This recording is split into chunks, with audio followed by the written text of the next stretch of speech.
صرف پیارے پیغمبر جناب محمد صلی اللہ علیہ وآلہ وسلم کا جو کھانا اور پینا ہے. اچھا ایک بات سمجھو، ہمیں یہ سبق پڑھایا گیا صلو کما رأیتمونی اصلی، ہمیں نماز کیسے پڑھنی چاہیے؟ جیسے نبی صلی اللہ علیہ وسلم نے پڑھی. اچھا کیا کھانا پینا ویسا نہیں کرنا چاہیے جیسے نبی صلی اللہ علیہ وسلم نے کیا؟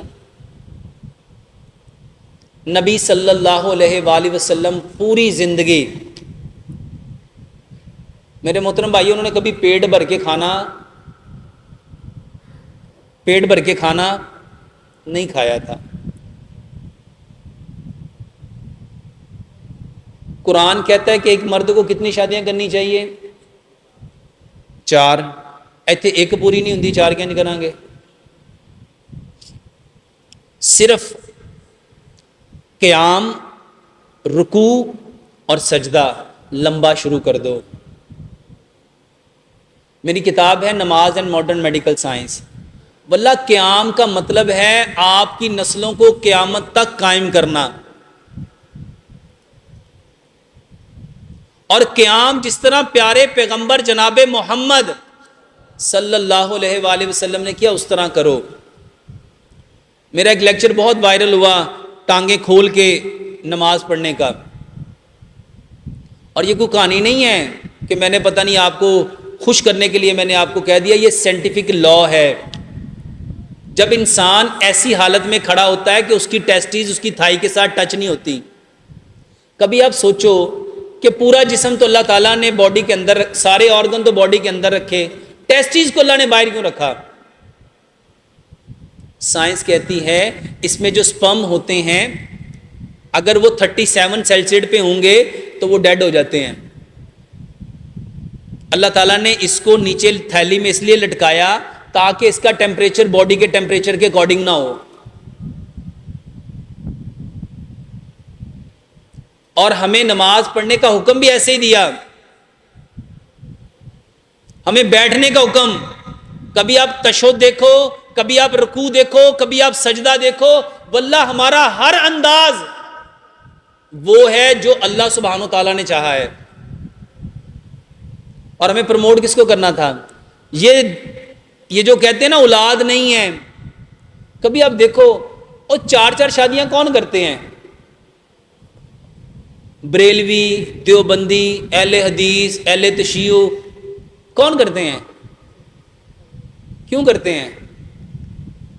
کیونکہ میرے محترم بھائیوں، لمبا قیام، لمبا رکوع اور لمبا سجدہ کرنا آپ کی طاقت کو بڑھاتا ہے. آپ کی طاقت کو، اس کو ایک حدیث سے بھی سمجھ لو میرے محترم بھائیوں. سجدے کی حالت میں انسان سب سے زیادہ کس کے قریب ہوتا ہے؟ اچھا نماز کی حالت میں کس کے قریب ہوتا ہے؟ جو اپنے رب کے قریب ہو گیا، کیا رب اس کے بوجھ کو بڑھائے گا کہ گھٹائے گا؟ یہ دوائیوں میں طاقت نہیں ہے.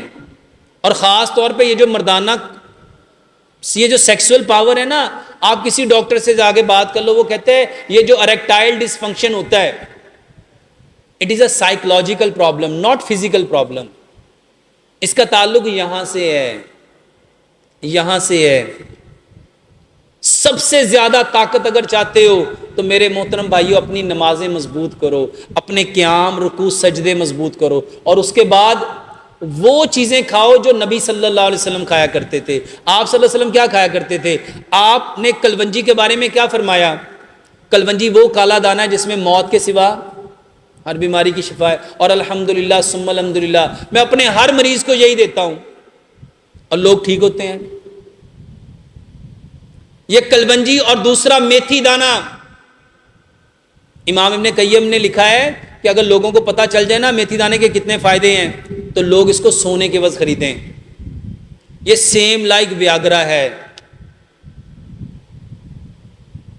اگر آج کے جو سائنٹیفک دور میں جاننا چاہتے ہو تو میرے محترم بھائیوں صرف کلونجی کے اوپر، بلیک سیڈ کے اوپر 7 لاکھ ریسرچ پیپر لکھے جا چکے ہیں، اور تقریباً 2.5 سے 3 لاکھ ریسرچ پیپر میتھی دانہ فینوگرک سیڈ کے اوپر لکھے جا چکے ہیں.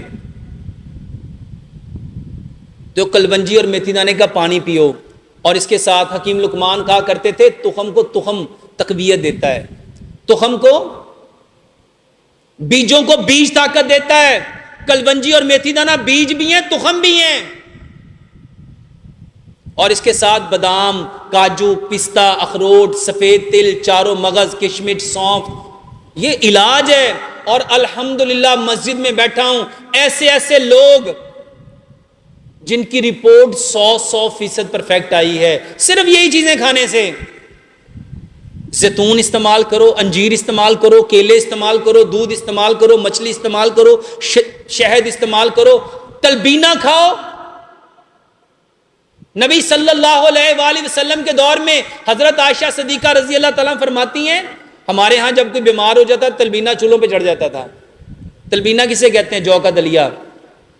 تو جو غذائیں نبی صلی اللہ علیہ وسلم نے کھائیں میرے محترم بھائیوں وہ استعمال کرو۔